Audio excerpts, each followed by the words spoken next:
Amazi. Nyanguha. Byagusaba ko. Ako manu urwo rurundo rwose urumaze utamaye.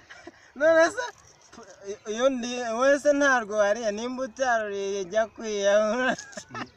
Sabureka nyine jewe buriya. None se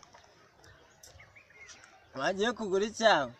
Ese manu ubu reba inuze metero 3 zose zimaze. Ako shamano urarya ariko. Njyewe nushaka unyita umwuzukuru wangunda kuko n'ubundi twavukiye rimwe.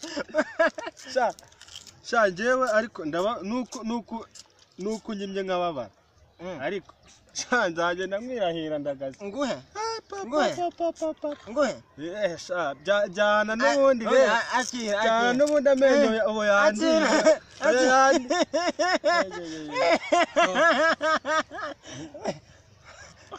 Nari bisha. Urakoze.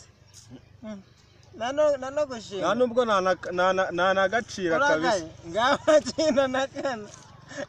Hafi bana Yesu uzi ko wafatira ukagira ngo ndurushi. Aka nako nakajya ndagaze.